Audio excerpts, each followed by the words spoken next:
Hi guys, welcome to another blog. आज हमारे साथ है हमारा batchmate Piyush. Piyush, introduce yourself. So guys, my name is Piyush Garg. I'm a first year MBBS student at AIMS Kalyani. अपने NEET score के बारे में बताओ।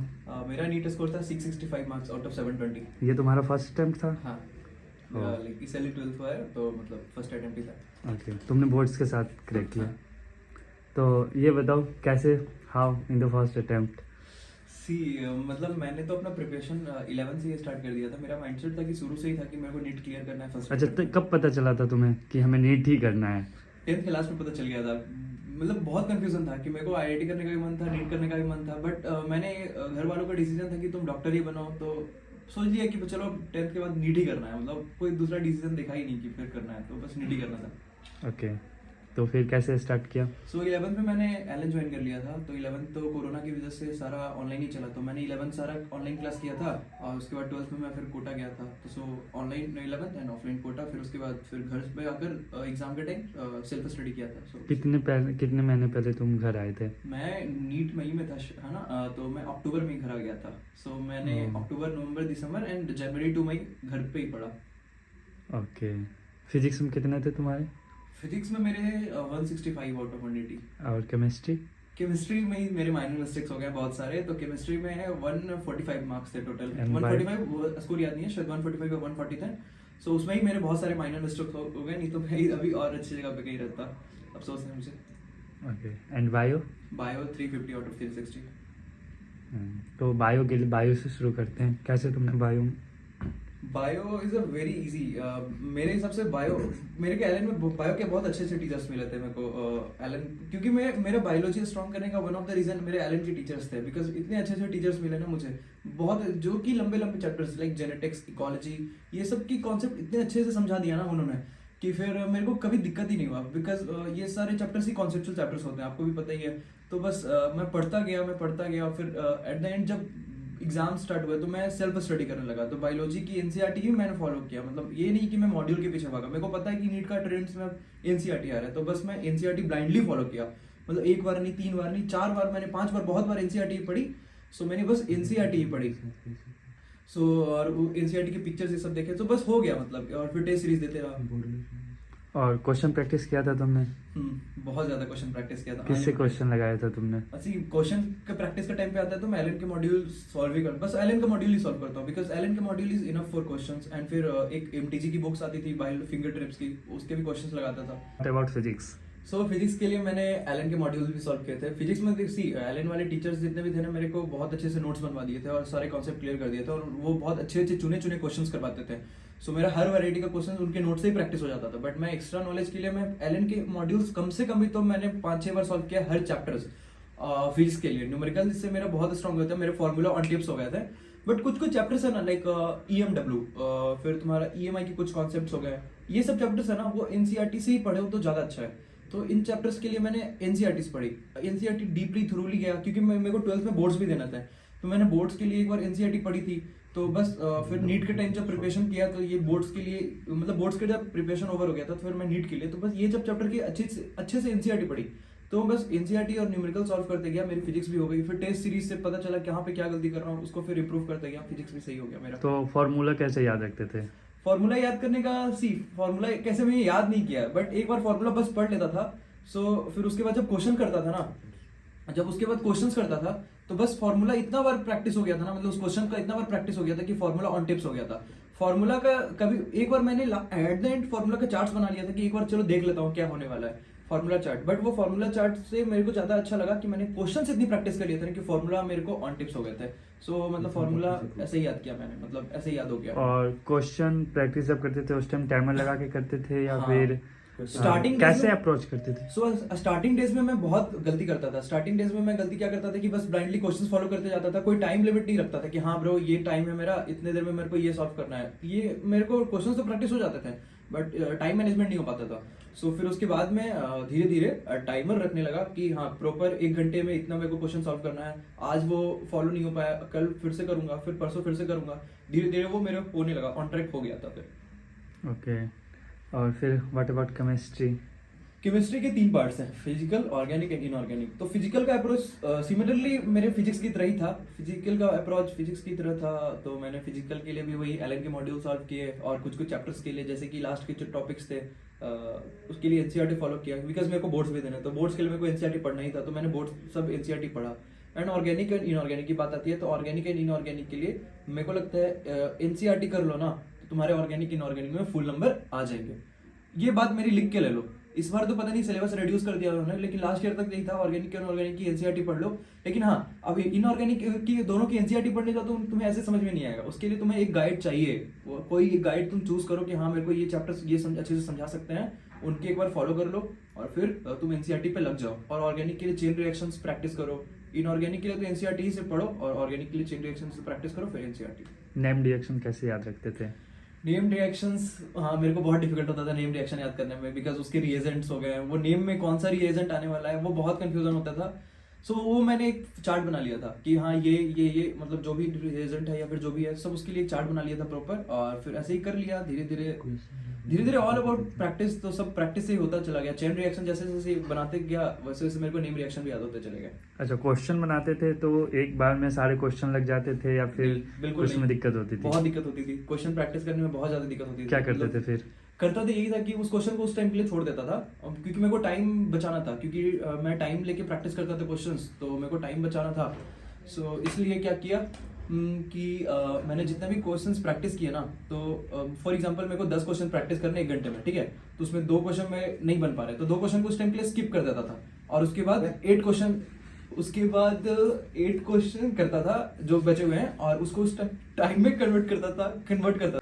सो पीयूष, अभी जो फ्रेशर है, नीट भी देना है, बोर्ड भी देना है, तो वो दोनों का आप क्या सजेशन देना चाहोगे, कैसे मैनेज करें वो लोग? अब जैसे कि जनवरी आने वाला है तो बोर्ड्स के डेट भी आ ही चुके होंगे सबके, आई थिंक दैट, मेरे को पता नहीं है, बट बोर्ड्स भी अब इसी फरवरी मार्च मंथ में होते हैं। तो मेरे को लगता है ना कि अब उन्हें क्या करना चाहिए ना कि आप धीरे धीरे अपनी अप्रोच को एनसीईआरटी की तरफ ले जाना चाहिए, क्योंकि अब बोर्ड्स के लिए वो लोग एनसीईआरटी पूछते हैं। बिकॉज देखो इंग्लिश बोर्ड्स तो बोर्ड्स में इंग्लिश और फिजिकल एजुकेशन आते हैं, वो तो 1-2 दिन में चुटकियों को खेला, लास्ट दिन वीडियो देख के कर लेते हैं लोग। तो बस फिजिक्स एंड बायो केमिस्ट्री के लिए उनको एनसीईआरटी पे डिपेंडेंट हो जाना चाहिए, बिकॉज वो अगर पढ़ते रहेंगे ना तो जो बोर्ड्स नजदीक आने वाला होगा ना, तो वो एक बार वो क्वेश्चन पढ़ने लगेंगे ना तो फिर वो कर लेंगे। मतलब ऐसा नहीं है कि वो बोर्ड्स नहीं हो पाएगा, बोर्ड्स बस एनसीईआरटी पढ़ो और बस क्वेश्चंस प्रैक्टिस करते रहो। एनसीईआरटी के लास्ट में भी बहुत सारे क्वेश्चंस होते हैं, और मैं बता रहा हूँ ना कि वही क्वेश्चंस बोर्ड्स में आ जाते हैं वो उठाकर। ओके, तो फिजिक्स में जो एनसीईआरटी का इंडेक्स क्वेश्चन है वो बोर्ड के लिए सफिशिएंट है? हाँ, कह सकते हैं बोर्ड्स के लिए सफिशिएंट है, बिकॉज वो नीट वो बोर्ड्स में हाई लेवल क्वेश्चन ज्यादा पूछते नहीं है, और वो बेसिक्स लेवल क्वेश्चंस मिलते हैं आपको इंडेक्स में इस समय जो, तो वो कर लेने से हो जाएगा। तो फिजिक्स में बोर्ड में कैसा दिया था आपने? डेरिवेशन पूरा करना था? हाँ, बोर्ड्स में मैंने डेरिवेशन से नीट का सॉरी गाइस, मतलब बोर्ड्स के पहले है ना, जब मेरा डेट आ गया था बोर्ड्स का, तो physical education for example physics के 1 वीक पहले मैं फिजिक्स पे प्रिपरेशन स्टार्ट कर दिया था, और 1 वीक पहले से उसका डेरिवेशन से रटना स्टार्ट कर दिया था। मैं पहले क्वेश्चन प्रैक्टिस ही करता था, लेकिन जैसे 1 वीक बचा है ना, तो 1 वीक बचा है तो मैं अब डेरिवेशंस पे आ जाता था, और मेरे को पता चल गया था कि कौन कौन से मेजर डेरिवेशंस है, तो उस डेरिवेशन को ब्लाइंडली फॉलो करता था, उस डेरिवेशन को ब्लाइंडली रट लेता था बस, और उस डेरिवेशन से क्वेश्चन आ गया था। तो बस फिर बोर्ड्स के लिए सैंपल पेपर दिए होंगे आप? बोर्ड्स के लिए सैंपल पेपर तो हाँ मैंने नहीं, मतलब sample paper kind of Allen वालों ने मेरे को प्रोवाइड किया था एक, जिसमें सारे क्वेश्चंस थे और उनके डेरिवेशंस थे, तो बस मैंने वही किया, सफिशिएंट था वो मेरे लिए। अगर आप लोग नहीं है तो आप लोग कोई बहुत सारे आजकल सैंपल पेपर मार्केट में आते हैं जो एलन में नहीं है, वो लोग वो सॉल्व कीजिए, वो सफिशिएंट है, मतलब उनसे ही क्वेश्चंस आते हैं। ओके, और फिर ऑर्गेनिक के लिए क्या था आपका ये बोर्ड्स के लिए अप्रोच? उसमें ऑर्गेनिक के लिए बोर्ड्स के लिए अप्रोच था कि मैंने एलन के नोट्स कम पढ़े थे, क्योंकि एलन में सर मेरे कुछ हाई लेवल भी करवाते थे, तो फिर जो मैंने उसके लिए एनसीईआरटी पढ़ा, तो एनसीईआरटी में बहुत सारी चीजें थी, उसे मैंने अंडरलाइन करता गया, उसे मतलब उसका समरी बनाते चला गया, समरी काइंड ऑफ। फिर एक रिएक्शन होते थे तो वो रिएक्शंस एक जगह लिख लेता था, फिर जितने भी चेन रिएक्शंस हैं, फिर चेन रिएक्शन प्रैक्टिस करने लगता था, जिसके कारण मेरे को नेम्ड रिएक्शन जितने भी थे सब याद होने लगते थे। वो तो अच्छा है, रिवाइज करने का बहुत अच्छा तरीका। फिर ऑर्गेनिक में कुछ रटने वाले चैप्टर्स थे, तो बस उसे रटना ही था, उससे तुम कुछ कर नहीं सकते हो, एटलास्ट तुम्हें माइंडसेट बनाना है कि हाँ उसे मेरे को कैसे भी याद करना है, बस याद हो जाएगा। उसके फ्लो चार्ट्स बना लो या फिर उसके स्टिकी नोट्स बना लो, बस कैसे भी याद कर लो, बस मैंने भी ऐसे ही किया था। ओके, और फिर बायो में किस टाइप के क्वेश्चन आते हैं बोर्ड्स में? बायो में बोर्ड्स में क्वेश्चंस आते हैं डायग्रामेटिक बेस में 2-3 क्वेश्चंस आते हैं, और फिर बायो में क्वेश्चंस थी उसमें ज्यादा मतलब डिफिकल्ट क्वेश्चन नहीं आता, आजकल एमसीक्यू बेस्ड हो गया है, तो फिर 10 क्वेश्चन, शायद 10 क्वेश्चन ही एमसीक्यू, तो 10 क्वेश्चन तो एमसीक्यू बेस्ड ही आता है। और फिर उसके बाद बस इजी ही क्वेश्चंस आते हैं जो चैप्टर पढ़ाया जाए, रिप्रोडक्शन ये सब चैप्टर है, फिर sexual reproduction in flowering plants ये सब चैप्टर्स हैं, जेनेटिक्स, ये सबसे कुछ कुछ सेलेक्टेड टॉपिक्स हैं जो गेस्ट पेपर में आपको मिल जाएगा, वो वही सब टॉपिक्स प्रैक्टिस कीजिए ना तो वही सब क्वेश्चन आ जाते हैं। मतलब ऐसा कोई टेंशन लेने की बात नहीं है बोर्ड्स के लिए। ओके, सो पीयूष, नीट के और बोर्ड के कितने दिन पहले सिलेबस कंप्लीट आपका हो गया था? मेरा तो एलन में नवंबर लास्ट में मेरा सिलेबस कंप्लीट हो चुका था और उसके बाद मेरे मेजर से स्टार्ट हो गए थे, तो मतलब सिलेबस, लेकिन मेरे एलन वाले इतना पहले सिलेबस कंप्लीट करवा दिए थे। तो मैं ये नहीं बोलूंगा कि अगर आप इतना पहले सिलेक्शन चाहिए तो आपको इतना दिन पहले सिलेबस कंप्लीट करना होगा। आप अगर सिलेबस लाइक मई में एग्जाम है ना, तो आप अगर मार्च लास्ट तक भी अगर सब सिलेबस कंप्लीट कर दे रहे हो ना, एक महीना अगर आप प्रॉपर टेस्ट सीरीज को दे रहे हो ना, तो वो भी आपके लिए सफिशिएंट है। एक महीना पहले आपको बस सिलेबस कंप्लीट कर लेना है, बिकॉज एक महीना बाद आपको टेस्ट सीरीज जो दोगे ना उसमें सिलेबस कंप्लीट करना चाहिए आपका। और एक और चीज कि एक तो हो गया थियोरेटिकल सिलेबस कंप्लीट कि हाँ लगता है कि हाँ मैंने सारे चैप्टर कंप्लीट कर लिया, बट ये रियल में नहीं होता। फिर आप पढ़ने जाओगे ना तो लगता है कि हाँ मेरा ये चैप्टर छूटा है, तो वो सब चैप्टर आप एक टेस्ट सीरीज के अनुसार जो सिलेबस मिलता है टेस्ट सीरीज में, वो सिलेबस के अनुसार आप चैप्टर्स पढ़ो, तो उसी के हिसाब से चैप्टर्स पढ़ते रहना। बस जो सिलेबस टेस्ट में आ रहा है वो सिलेबस पढ़ो, फिर जो उसमें कुछ चैप्टर मान लो छूट गए, फिर सेकंड सिलेबस आ रहा है उसमें पढ़ो, वो छूट गया, थर्ड चैप्टर आ रहा है फिर कंबाइन आने लगता है 1+ सिलेबस 1+2 सिलेबस 2+3, उसमें फिर वो बचे हुए चैप्टर्स को क्लियर करो और जो पहले जो क्वेश्चंस गलत हुए हैं उसे फिर वापस रिव्यू करो और बस ऐसे ही करते रहो। धीरे धीरे तुम्हारा सिलेबस धीरे धीरे फाइन होने लगेगा, सब सही होने लगेगा। और काफ़ी सारे स्टूडेंट होते हैं टेस्ट स्किप कर देते हैं, बोलते हैं लाइक सिलेबस कंप्लीट नहीं है, इस वजह से वो टेस्ट देते नहीं है, तो इसका क्या इम्पैक्ट पड़ता है? मैं अपना ऑनेस्ट रिव्यू बताऊं तो मैंने भी स्टार्टिंग के मेजर्स बहुत सारे स्किप करते थे। मेरे को पता है ऐसा फीलिंग आता था ना कि हाँ मेरा सिलेबस कंप्लीट नहीं है, चलो सिलेबस कंप्लीट करके टेस्ट दूंगा, सिलेबस कंप्लीट नहीं है सिलेबस कंप्लीट करके टेस्ट दूंगा। और ये नॉर्मल एस्पिरेंट की सबसे बड़ी मेजर मिस्टेक्स होती है, उन्हें लगता है कि चलो मैं पहले सिलेबस कंप्लीट कर लेता हूँ, तो ये नहीं होना चाहिए फीलिंग्स। अब मैंने फिर आपको पहले ही बोला कि जैसे कि वीडियो मतलब सिलेबस जो को मिला है उसके अनुसार पढ़ो, क्योंकि कभी ऐसा नहीं हो सकता कि एट अ टाइम आप सब सिलेबस कंप्लीट कर चुके हो और फिर आपको लगेगा फीलिंग आएगा कि हाँ मेरा सब सिलेबस कंप्लीट हो चुका है, ऐसा फीलिंग बहुत रेयर ही आने वाली है। तो बस ऐसे ही करते रहो। और फिर जैसे कि टेस्ट स्किप की बारी स्किप करने की जब पूछा है क्वेश्चन, तो वो टेस्ट स्किप सच में नहीं करना चाहिए। अगर आपको थोड़ा सा भी सिलेबस कंप्लीट हुआ है ना, तो बस उसका ही क्वेश्चन प्रैक्टिस कर लो, मतलब उसका ही टेस्ट सीरीज दे दो, कम से कम पता तो चले कि हाँ उसमें जितना मैंने पढ़ा उसमें क्या गलती किया।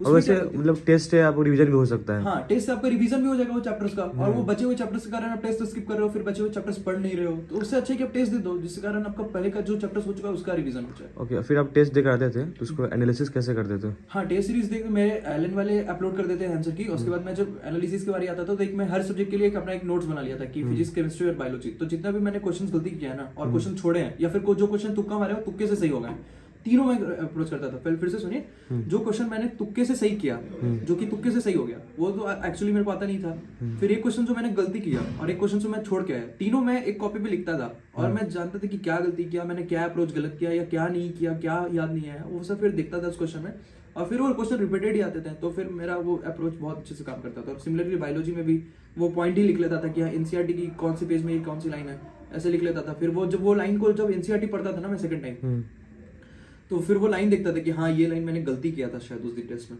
फिर उस लाइन को फिर वो लाइन दिमाग में रह जाता है, फिर वो जल्दी भूलिएगा नहीं, फिर वो गलती नहीं कीजिएगा, तो ऐसे ही होती है। और फिर काफ़ी स्टूडेंट का क्वेरी होता है कि मार्क्स इंक्रीज नहीं हो रहा है, काफ़ी स्टूडेंट का 480, 300, 500, तो ये लोग मतलब कैसे मार्क्स को इंक्रीज करें?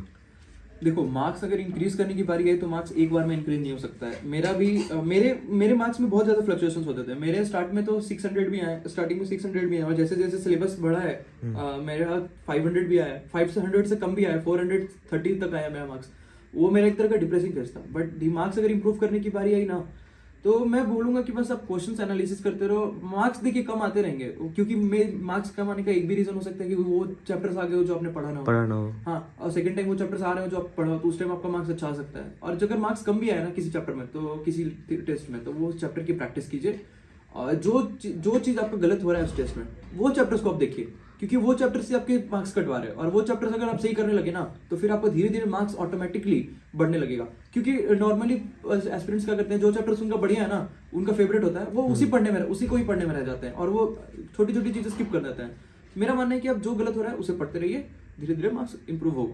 ओके, सो पीयूष, हर चैप्टर के लिए आप नंबर ऑफ क्वेश्चन प्रैक्टिस कितना करते थे? लाइक फिजिक्स के लिए? हाँ, फिजिक्स में हर चैप्टर्स के मेरे क्वेश्चन प्रैक्टिस वेरी करते थे क्वेश्चन नंबर में, क्योंकि हर चैप्टर्स को अगर सेम क्वेश्चन, मतलब फॉर एग्जांपल कुछ बड़े चैप्टर्स होते हैं, जैसे कि आपका हो गया एनएलएम, 11 11 बड़ा Gravitation, चैप्टर है उसमें। हाँ। 10-11 में आपको क्वेश्चंस बहुत ज्यादा प्रैक्टिस करनी होती है उस चैप्टर को स्ट्रॉन्ग करने के लिए। तो 11 में मैं एक चैप्टर से कम मैं तो 300 क्वेश्चन तो आराम से कर लेता था। 300 क्वेश्चन मिनिमम, 300 से बिना क्वेश्चन एक्सेप्ट होते थे। और क्या होता था कि 300 में बहुत गलती हुई ना, तो 300 क्वेश्चंस को आप रिपीट भी करोगे ना, तो वो भी आपका एक प्लस पॉइंट है। ये नहीं सोचना कि मेरे 300 क्वेश्चंस हो गए तो मेरे को नए क्वेश्चन चाहिए, वो वापस उस 300 को भी करना एक type of next question practice ही है, बिकॉज उससे आपको फॉर्मूला रटने लगेंगे भाई, यही होता है मतलब। फिर फिजिकल एजुकेशन में भी मैं बहुत क्वेश्चन प्रैक्टिस करता था। कुछ छोटे चैप्टर्स भी थे, फॉर एग्जांपल ईएमआई मेरे को छोटा ही चैप्टर लगता था। ईएमआई, ईएमडब्ल्यू, ये सब के बस गिन चुन के 30-40 क्वेश्चन 50 क्वेश्चन कर लो चैप्टर्स के, काफी थे। बिकॉज फिर इनके एनसीईआरटी पढ़ना है, तो ये सब चैप्टर के लिए क्वेश्चन ज्यादा प्रैक्टिस। फिजिक्स का बेस मजबूत करना हो तो पहले आपको बेसिक मैथमेटिक्स आना चाहिए, राइट? बिकॉज हाँ, क्योंकि बहुत सारे स्टूडेंट बेसिक मैथमेटिक्स को स्किप कर देते हैं। हाँ, वो ही बिल्कुल नहीं करना है। हाँ, तो मेरा भी वही है कि फिजिक्स में बहुत बच्चे क्या करते हैं, सही में बेसिक मैथमेटिक्स को बहुत ज्यादा स्किप कर देते हैं, छोटे छोटे चैप्टर्स को। बट टू बी ऑनेस्ट, वही चैप्टर्स आगे के चैप्टर्स के बेस बनाते हैं वो। तो आगे वाले चैप्टर्स फिर ये स्किप कर दोगे तो फिर वो स्किप करना पड़ेगा, और फिर लगेगा यार फिजिक्स बहुत टफ है। एक्चुअली फिजिक्स टफ नहीं है। अगर आप बेस क्लियर करते रहोगे ना, धीरे धीरे आपका क्वेश्चन अंडरस्टैंडिंग सही हो जाएगा ना कि हाँ मेरे को ऐसे अप्रोच करना है, तो वो फिर वो धीरे धीरे वो सही हो जाएगा। इसलिए आप बेसिक क्लियर रखना, बेसिक्स क्लियर रखो ना, तो बड़े से बड़े चैप्टर्स को आप बहुत अच्छे से कर दोगे। फॉर एग्जाम्पल रोटेशन एक बहुत बड़ा चैप्टर है, बट अगर उसके आपके बेसिक्स क्लियर हो गया ना, मोमेंट ऑफ इनर्शिया था उसमें, तो मोमेंट ऑफ इनर्शिया अगर ये सब क्लियर रख लिया ना, तो फिर आपका धीरे धीरे सब सही हो जाएगा। मतलब वही है कि बस बेसिक्स क्लियर रखना है हर चैप्टर्स के। ओके। फिर आपका बैकलॉग था, बैकलॉग मतलब कैसे क्लियर कर देते? बैकलॉग तो मेरा बहुत रहता था, और एग्जाम जब मेरा स्टार्ट हो गया था तो मेरे पास बहुत सारे सिलेबस आ गए थे बैकलॉग में। मेरा चैप्टर्स था कि वो क्लियर हो चुका है, बट फिर भी लैक ऑफ रिवीजन के कारण अगर आप रिवीजन नहीं करो तो वो चैप्टर्स फिर से लगते हैं कि मैंने पढ़ा नहीं है, तो एक तरह का वो बैकलॉग ही हो गया। तो बैकलॉग वही है कि बैकलॉग में टेस्ट सीरीज के थ्रू प्रैक्टिस करता था, इंप्रूव करता था। बिकॉज बैकलॉग होना एक कोई बड़ी बात नहीं है, backlog is a normal thing. अगर बैकलॉग नहीं हो रहा है फिर आप एक्सेप्शन है कि बहुत ज्यादा तेज है। बैकलॉग अगर हो गया तो क्या करिए कि कोई टेस्ट सीरीज ज्वाइन कर लीजिए, या फिर क्या कीजिए कि उसको टेस्ट सीरीज को सिलेबस, पार्टली सिलेबस में जो डिवाइड करता है वो सिलेबस के अनुसार पढ़िए। वो सिलेबस जो उसमें एक टेस्ट सीरीज में जो सिलेबस आ रहा है उस सिलेबस में खत्म कीजिए। क्या पता उसमें आपको बैकलॉग वाले चैप्टर्स भी आ रहे हो, इससे क्या होगा कि वो टेस्ट का प्रैक्टिस हो रहा है लेकिन आपका ये चैप्टर्स क्लियर हो रहा है ना, इससे आपको बैकलॉग भी क्लियर हो जाएगा। सिमिलरली अगले टेस्ट दीजिए, उसमें और कोई चैप्टर्स आ रहे होंगे जिसमें आपका दूसरा वाला बैकलॉग होगा। ऐसे कीजिए, आपका धीरे धीरे बैकलॉग क्लियर हो जाएगा, और ऐसे ही आप सिलेबस कंप्लीट करते रहिए, तो बैकलॉग सब हो जाएगा आपका कंप्लीट। बैकलॉग की कोई टेंशन नहीं होगी। सो पीयूष, लास्ट मैसेज अब क्या देना चाहोगे जो बोर्ड देने जा रहे हैं और नीट भी उनका है, कैसे मतलब लास्ट टाइम वो करे? देखो, बोर्ड देने जा रहे हैं तो मैं तो उनको उनसे अच्छी चीज कोई हो ही नहीं सकती कि वो, बिकॉज बोर्ड्स में तो पूरा एनसीईआरटी बेस्ड क्वेश्चन आते हैं, तो बोर्ड्स में बच्चे बस एनसीईआरटी पढ़े, एनसीईआरटी पढ़ते रहे। जब आपका बोर्ड्स खत्म होगा ना तो फिर लगेगा यार मैंने एनसीईआरटी बहुत अच्छे से पढ़ लिया है, बिकॉज उसमें 12th की एनसीईआरटी तो पढ़ ही रहोगे, और 11th की एनसीईआरटी हाँ आप नहीं पढ़ रहे होगे क्योंकि वहां पे 11th नहीं आता है। सो 11th की एनसीईआरटी आप नहीं पढ़ रहे हो, बस 12th की एनसीईआरटी आपकी क्लियर हो चुकी रहेगी। फिर जब आपका नीट का प्रिपरेशन, जब बोर्ड्स खत्म हो गए, फिर आप नीट के लिए टारगेट कर रहे होगे क्योंकि 2 महीना बच रहे होंगे फिर नीट के लिए। फिर जब आप दोबारा एनसीईआरटी पढ़ने जाओगे ना, तो 12th की एनसीईआरटी तो आप ऑलरेडी पढ़ चुके होंगे, अब फिर जब दोबारा पढ़ने जाओगे आपके लिए बहुत ज्यादा प्लस पॉइंट रहेगा, क्योंकि आपको पता है कि हाँ ऐसे क्वेश्चन बोर्ड्स में भी आते हैं, तो चलो ये चीज अच्छे से पढ़ना है, फिर ऐसे करते रहना। और साथ में आप 11th के भी बायोलॉजी की, 11th की भी इनऑर्गेनिक फिर फिजिकल केमिस्ट्री की भी कुछ चैप्टर्स की एनसीईआरटी, और हमारे 12th के सारे चैप्टर्स की एनसीईआरटी। बस एनसीईआरटी करते रहो, क्योंकि एट लास्ट एनसीईआरटी ही नीट में आने वाला है, तो तुम्हें एनसीईआरटी को मेमोराइज करने के लिए एनसीईआरटी कर रहना है। बट इस बार क्या है कि कुछ प्रैक्टिकल अप्रोच उन्होंने चैप्टर्स कम करके कर दिया है, तो हर चैप्टर की एक प्रैक्टिकल अंडरस्टैंडिंग रखना। कुछ भी चैप्टर्स पढ़ रहे हो जेनेटिक्स, तो जेनेटिक्स की एक प्रैक्टिकल अंडरस्टैंडिंग रखना, इकोलॉजी की एक प्रैक्टिकल अंडरस्टैंडिंग रखना कि हाँ अगर ऐसा हुआ तो, अगर ज्यादा पॉल्यूशन हुआ तो क्या क्या मेजर चेंजेस आ सकते हैं वहां पे। बस ऐसा मैं ओवरव्यू बता रहा हूँ। जेनेटिक्स में एक छोटी सी जेनेटिक्स वेरिएशन, म्यूटेशन के कारण क्या क्या आ सकते हैं, प्रैक्टिकल अप्रोच रखना है चैप्टर्स में। और रटने वाले चैप्टर्स लाइक एनिमल किंगडम है, वो सब है ना शायद इस बार, तो वो सबको रटना ही है, वो सबसे कोई प्रैक्टिकल एप्लीकेशन जहां तक मेरे को नहीं लगता बन सकता है, बस ऐसे है। तो बस ऐसे ही करते रहो, और फिजिकल एजुकेशन के लिए और फिजिक्स के लिए बस क्वेश्चन जितना हो सके, जितना मिल सके, टाइम बाउंड होकर प्रैक्टिस करते रहो, और बस वो बाकी सारे चैप्टर्स की एनसीईआरटी करते रहो। मैं बोलूंगा आपकी नीट एक बार में ही निकलेगी, आपकी नीट एक बार में ही निकलेगी। Okay, thank you Piyush. So best of luck.